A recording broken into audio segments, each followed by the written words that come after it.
안녕하세요. 저는 40대 초반인 이혼녀입니다. 저는 지금 제2의 인생을 살고 있어요. 아직 젊은 나이인데도 사는 것이 참 녹록지 않은 것 같네요. 제가 진짜 기가 막히는 일을 겪었는데 정말 제 주위 지인들에게 말을 하고 하소연을 하기엔 너무 쪽팔리고 내 얼굴에 스스로 침을 뱉는 것만 같아서 이렇게 익명으로 사연을 쓰게 되었습니다. 저는 비록 실패했지만 결혼을 30대 중반이 되어서 했어요. 물론 결혼한 지 5년 만에 파경에 이르렀지만 말이죠.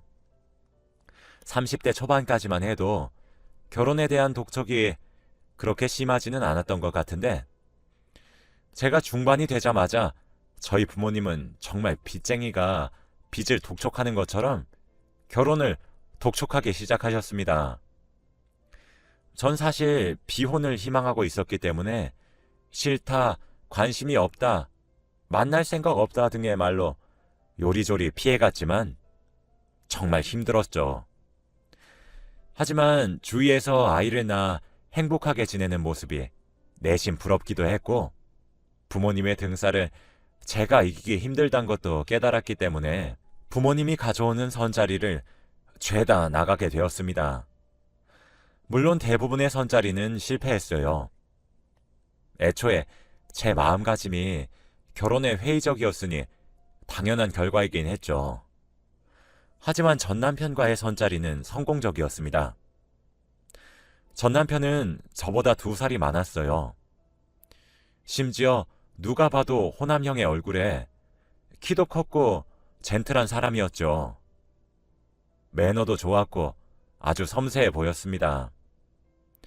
게다가 직업이 사업가라 경제적으로도 매우 여유로운 편이었죠. 이 정도의 사람이면 결혼해도 되겠다는 생각이 절로 들었답니다. 아이를 낳아도 경제적으로 힘들 일이 없을 것 같아 보였거든요. 솔직히 까놓고 말하면 땡 잡았다는 생각이 참 많이 들었습니다. 결혼을 하고 보니 집안 자체가 여유로운 집안이더라고요. 소위 말하는 부잣집이었습니다.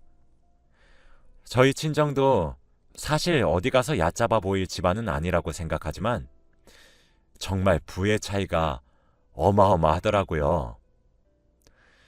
절로 기가 죽는 느낌이었어요. 그런데 보통 이렇게 차이가 나는 경우에는 시집살이가 또 어마어마하잖아요. 아침 드라마 소재로도 종종 등장할 정도니 말 다 했죠. 근데 무슨 일인지 시부모님이 진짜 천사가 따로 없으신 거예요.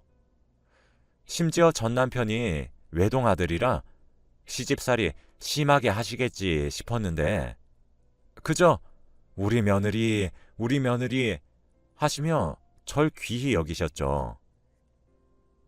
심지어 제사가 있었는데도 제가 힘들 것이란 이유 하나만으로 제사까지 전부 없애셨어요. 그리고 부잣집의 외동아들이라고 하면 임신을 강요하실 법도 한데 제 몸 건강이 우선이라며 아이가 없어도 된다고 하셨습니다. 와, 정말 나는 복에 겨운 며느리구나. 전생에 나라를 구한 것은 아닌가 하며 저도 최선을 다해 시부모님께 효도를 했어요. 솔직히 다시 태어나도 이런 시댁을 만날 수 있을까 싶을 정도였거든요. 시부모님과 저 사이의 관계는 정말 좋았습니다. 시부모님은 저를 귀하게 여겨주셨고 아껴주셨고 저도 그 사랑에 보답하기 위해 잘하려고 노력했으니 나쁜 게 오히려 말이 안 됐죠. 그러나 시부모님과의 화목함과 달리 사실 남편과의 결혼 생활은 불행했습니다. 불행이란 단어가 걸맞는진 잘 모르겠지만 결혼 생활을 하는 도중 전 스스로가 초라했던 적이 많았거든요. 먼저 전 남편은 굉장히 섬세했어요. 연애할 적엔 그 섬세함이 저를 향한 사랑이고 관심이라 여겼는데 아니었습니다. 표현하자면 지나치게 감성적인 사람이란 느낌이라고 해야 될 것 같네요. 전 남편은 자기 물건에 손을 대는 것을 특히 싫어했는데 제가 정리한다고 위치를 정말 찔끔 옮긴 것까지 다 알더라고요. 그걸 알아차리면 제게 소리를 꽥꽥 지르는데 정말 기가 막혔죠. 그 꼴을 보고 있으면 사내 놈이 왜 저러나 싶더라니까요.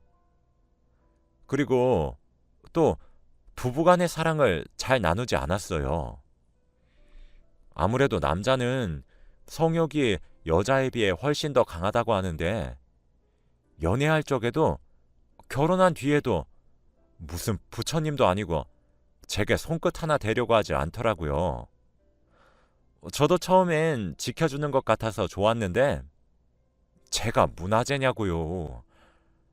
결혼하고 나서도 그러니까 여자로서 자존심이 상했습니다. 제가 기분 전환 겸 이벤트를 해도 무덤덤하고 분위기를 잡아도 무덤덤해서 결국 제가 어느 정도 포기했습니다. 당연 부부관계가 그렇다 보니 아이 계획은 생각도 못하죠. 가족 계획이라던가 아이를 언제 낳아야 된다던가 그런 것들도 일절 없었어요. 그렇다고 해서 아이를 싫어하는 것도 아니에요. 같이 길을 걷다가도 아기가 지나가면 꼭 말을 걸고 인사하고 그럽니다. 여자는 35살이 넘어가면 노산이라고 하는데 어쩌려고 저러는지 모르겠더라고요. 임신이나 출산 또는 가족 계획을 주제로 운을 띄우면 자리를 피해버리더군요. 앞서 말한 이유들을 제외하더라도 솔직히 의심스러운 부분이 정말 많았습니다. 처음엔 당연히 외도나 불륜이라고 믿어 의심치 않았어요. 아내를 멀리하고 있으니까요.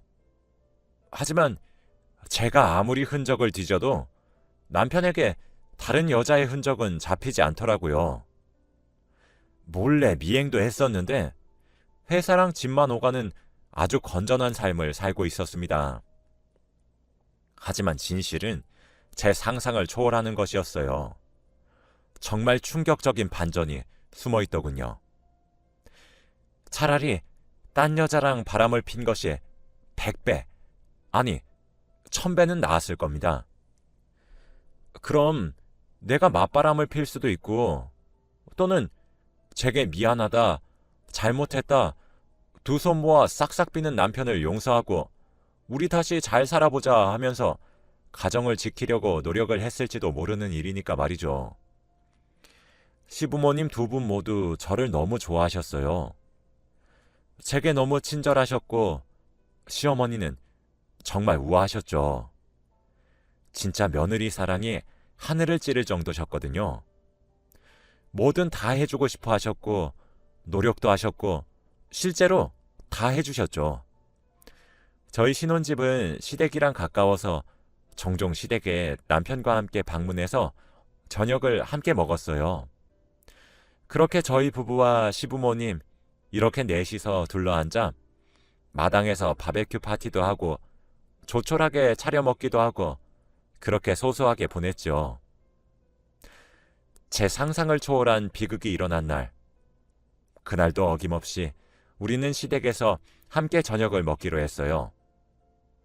마당에서 바베큐 파티를 하기로 했죠. 원래 남편은 칼퇴근을 해서 보통 같이 시댁에 도착했는데 그날따라 남편은 퇴근이 1시간 정도 늦어진다며 회사에서 바로 시댁으로 가겠다고 하더라고요. 그래서 저 혼자 시댁을 갔어요. 그런데 약속을 한 시간보다 제가 한참 일찍 도착했더라고요. 그 넓은 시댁에 저만 있는 거예요.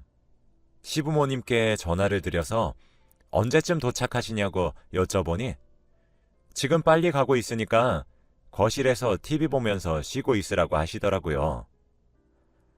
그런데 혼자 있어서 심심하기도 하겠다. TV에 재밌는 프로그램도 없겠다. 어차피 마당에서 바베큐 파티를 하면 그릴이나 수치나 이것저것 준비해야 될 것들이 있으니까 이왕 제가 먼저 도착한 김에 제가 미리 준비를 조금 해놔야지 하는 마음을 먹었어요. 시부모님께 예쁨 받고 싶기도 했고요. 저는 바베큐를 해먹을 준비를 하기 위해 창고로 갔죠. 끙끙거리며 숯도 꺼내고 불판도 꺼내고 하는데 구석진 곳에 엄청나게 낡아서 색깔도 바래진 상자가 하나 있더라고요. 저도 이걸 어떻게 찾았나 할 정도로 정말 구석진 곳에 가려져 있었어요. 그 상자는 판도라의 상자였죠. 그 상자 안에는 시댁에 있을 수 없는, 있어서는 안 될 물건이 들어있었습니다. 외동아들인 남편만 자식으로 둔 시댁에 여중, 여고 졸업 앨범이 있었거든요. 처음엔 당연히 의아했어요. 에? 이런 것들이 왜 여기에 있는 거지? 남편 사촌 형제들 건가? 하고 대수롭지 않게 넘기려고 했습니다. 그런데 상자에 졸업 앨범들과 함께 어린 시절 사진을 모아놓은 듯한 앨범도 함께 있더라고요. 정말 아무 생각 없이 펼쳤습니다. 그 앨범에 담겨있는 여자아이는 귀여웠어요. 성장 앨범이라 그런지 아이가 커가는 모습이 담겨 있더군요. 그런데 한 장 한 장 넘기면 넘길수록 여자아이의 얼굴이 남편과 많이 닮아 보이더라고요. 사촌이어도 이렇게 닮을 수 있는 건가 싶을 정도였습니다. 진짜 남편의 숨겨진 남매라고 해도 믿을 정도였죠. 성장 앨범은 고등학교 시절을 마지막으로 끊겼죠. 전 그 후 옆에 놓여진 졸업 앨범도 펼쳐봤습니다. 아니나 다를까 졸업 앨범들은 성장 앨범에 나온 여자아이의 앨범들이 맞더군요. 그런데 그 앨범 속에 나와 있는 여자아이는 남편과 이름이 같았습니다. 소름 끼칠 정도로 쏙 빼다박은 얼굴에 이름까지 똑같더군요. 전 남편의 이름은 중성적인 이름이기도 하고 특이한 이름이라 동명이인이 흔치 않거든요. 멍하니 혼자 앨범을 바라보고 있었지만 제 머릿속엔 정말 하나의 가능성이 짐작되었어요. 그리고 생각했죠. 제가 남편의 어린 시절 사진을 본 적이 있는지, 학창시절 친구를 만난 적이 있는지 말이죠. 그런데 생각해보니 없더군요. 전 본능적으로 그 상자를 뒤지기 시작했습니다. 상자에는 앨범 말고도 상장이나 또 다른 사진들이나 많은 것들이 잔뜩 들어있었어요. 점점 퍼즐이 맞춰져 가는 것 같았죠. 어쩐지 남편을 보며 남자치고는 유난이다. 남자가 왜 저렇게 기집애처럼 구는 거야? 라고 생각했던 모습들이 차례차례 떠올랐습니다. 그건 남편이 유난스러운 것이 아니라 정말 여자였을 시절의 버릇이었던 모양이더군요. 전 충격에 빠졌어요. 정말 그날의 기분은 아직도 형용할 수 없습니다. 남편이 한때 여자였다는 것을 깨닫고 느낀 감정을 말이죠. 전 그렇게 한참 동안 넋이 나가 있었어요. 멍하니 서 있다가 창고는 널브러뜨리고 낡은 상자만 들고 시댁 거실에 앉아서 누군가 오길 기다렸죠. 한참 있으니 시부모님이 시댁으로 돌아오셨습니다. 집 앞에서 우연히 마주쳤다며 옆에 남편도 함께 서 있더라고요. 거실에 멀거니 앉아있는 제게 시어머니는 아가, 창고 앞은 왜 저렇게 널브러뜨리고 이렇게 거실에 혼자 앉아있어? 라고 물으시더군요. 저는 아무런 말 없이 세 사람을 멀거니 쳐다만 봤습니다. 그리곤 낡은 상자를 세 사람 앞으로 집어 던졌어요. 남편은 놀라서 제게 당장이라도 왁 하고 소리를 지를 것 같았지만 상자는 날아가는 도중에 안에 있던 물건들이 공중에 흩날렸고 거기 있는 모두가 알게 되었죠. 제가 뭘 찾게 되었는지 말이에요. 남편은 얼굴에 핏기가 가시더군요. 시부모님도 마찬가지였죠. 세 사람은 모두 얼어붙어 있었습니다. 저는 어머님, 아버님, 이게 뭔가요? 제가 버릇없이 물건을 집어 던졌는데 왜 혼내시지 않으세요? 이렇게 나오시면 제가 한 망상이 진실이란 것밖에 더 되나요? 당신도 그래. 지금 이건 뭐야? 설명해! 설명하라고! 라며 소리를 질렀습니다. 순식간에 상황 파악을 한 남편은 곧장 무릎을 꿇었어요. 그러고는 미안해, 여보. 일단 진정하고 내 말 좀 들어줘. 어? 라고 말을 더듬으며 저를 진정시키려고 했어요. 전 됐으니까 당장 그 잘난 입으로 짓거려보라며 몸을 부들부들 떨면서 화를 냈습니다. 그리고 이어지는 남편의 이야기에 전 정말 할 말을 잃었어요. 맞아. 사실 나의 타고난 성별은 여자야. 나 원래는 여자였어. 고등학교 시절까지 말이야. 그런데 나도 항상 의아했어. 난 왜 이렇게 남들과 다른 걸까 했거든? 근데 시간이 지나면 지날수록 내 성 정체성이 남들과 다른 것을 알게 되었고, 그래서 수술을 결심했어. 나 성인이 되자마자 돈을 악착같이 모았어. 우리 부모님도 몰랐어. 내가 이런 걸 말한 것도 수술이 끝나고 난 이후야. 부모님한테는 말을 하지 못했어. 심지어 하나 있는 외동딸이 이러니까. 돈을 모으고 난 이후 집을 나가서 성전환 수술을 받았어. 너무 힘들었어, 나도.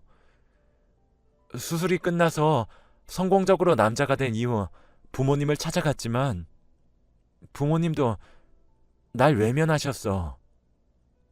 그래도 세월이 지나고 나니까 우리 부모님도 나이가 드셨는지 날 자주 찾으시고 점점 나를 다시 자식으로 받아들여 주셨고 내 결정을 존중해 주면서 응원도 해주시기 시작한 거야. 그런데 나이를 드실수록 내가 가정을 꾸려서 행복하게 사는 모습을 보는 게 소원이라고 하시더라고. 그래서 난 아이도 가지지 못하는데 그 소원이라도 이뤄드려야 내 마음이 편할 것만 같아서 나도 이게 잘못된 방법이란 사실은 아주 잘 알고 있어. 하지만 어쩔 수 없었어. 라며 울부짖었습니다. 울고 싶은 사람은 정말 저였는데 말이죠. 저는 당신 미친 거 아니야? 속일 게 따로 있지. 내가 유난스럽다고 느낀 건 정말 유난이 아니라 당신이 기집애였기 때문이구나. 당신 어떻게 날 속일 수 있어? 어떻게 나한테 이럴 수 있어? 어머님이랑 아버님도 그래요. 저도 저희 부모님한테 사랑만 받고 자란 귀한 딸이에요. 근데 제게 어떻게 이러실 수 있으세요? 이거 사기 결혼이란 건 아시는 거예요? 범죄라고요. 제가 정말 남들은 빚 있는 것을 속이고 제사 있는 것을 속인다는데 이건 그 수준이 아니잖아요. 어떻게 성별이 바뀌었다는 사실을 속이냔 말이에요. 당신도 그래. 그럴 거면 당신처럼 성별을 바꾼 여자랑 살림 차리면 되지. 왜 멀쩡한 날 끌어들여? 라고 소리치며 정말 통곡을 했습니다. 시댁에선 크게 우는 제 울음소리를 제외하고는 아무런 소리도 나지 않았어요. 전 그대로 시댁을 뛰쳐나왔고 신혼집으로 가서 무작정 짐을 싸기 시작했습니다. 몇 분 뒤 남편이 집으로 들어오더군요. 제가 나가자마자 절 뒤쫓아온 듯 했어요. 남편은 절 진정시키려고 노력했어요. 하지만 제가 받은 상처와 배신감은 쉬이 가라앉혀지지 않았죠. 전 제게 소홀히 하는 남편과 잘 지내려고 매사에 노력했어요. 대화를 나눠도 보고 행동에도 옮겨봤죠. 하지만 제가 쏟아부은 노력에 돌아온 것은 남편의 배신이란 사실이 정말 믿기지 않았습니다. 전 저를 뜯어 말리는 남편의 손을 뿌리치며 이혼하자고 화를 냈어요. 남편은 그저 미안하단 말만 하며 제게 매달릴 뿐이었죠. 전 정말 최소한의 짐만 싸서 신혼집을 나왔고 친정으로 갔습니다. 갑자기 울면서 들이닥친 딸의 모습을 발견하신 저희 부모님도 정말 놀라셨죠. 숨이 넘어갈 것처럼 우는 딸을 엄마와 아빠는 달래주시며 끄끄거리면서 설명하는 제 말에 귀를 기울이셨어요. 결국 친정에서도 남편의 비밀을 알게 되었죠. 당연히 저희 친정도 발칵 뒤집혔습니다. 아빠는 바로 시댁에 전화를 걸어서 지금 우리 딸이 말한 것들이 다 진실이냐며 쏘아붙였고 어머니는 주저앉으셨어요. 전 목 놓아 울기만 했죠. 저희 친정은 풍비박산이 났는데 남편은 그날 연락조차 없더군요. 그로부터 일주일이 흐른 후에야 남편은 저희 친정으로 찾아왔습니다. 그리고 저와 잠시 이야기를 할 순 있겠냐고 물었죠. 저희 부모님은 당연히 안 된다고 반대하셨지만 전 그래도 어디 한번 얘기나 들어보자 싶은 마음에 조용한 커피숍으로 남편을 이끌었어요. 개인적인 공간이 주어지는 커피숍이었죠. 남편과 차를 시키고 앉아만 있었습니다. 한참 정적이 흘렀죠. 남편은 제게 조용히 미안해 여보. 당신 말이 맞아. 내가 이기적이었어. 그래. 당신도 처가댁에서 귀하고 예쁜 딸일 텐데 내 이기심이 당신 인생에도 영향을 준 것 같아. 정말 미안해. 이건 진심이야. 라고 하면서 서류를 하나 내밀더군요. 그건 이혼 서류였습니다. 그리고는 제게 말을 하였습니다. 당신 나랑 이혼이 하고 싶을 것 같아서 내 쪽은 미리 썼어. 당신 쪽만 쓰고 제출하면 돼. 라고 하며 또 다른 서류 봉투를 몇 개 제게 또 주더라고요. 이건 내가 가지고 있었던 오피스텔 2채를 자기 앞으로 명의 이전한 서류야. 그리고 이건 우리 부모님이 당신한테 사과의 의미로 주는 건물이고 라고 했죠. 그리고는 이건 마지막으로 위자료라고 하긴 못하지만 받아줬으면 해. 하며 내민 통장엔 돈이 들어 있었습니다. 당신에겐 정말 미안하게 생각하고 있어. 내가 어리석었어. 그 당시엔 내가 이미 부모님의 기대와 미래를 저버리게 한 느낌이었거든.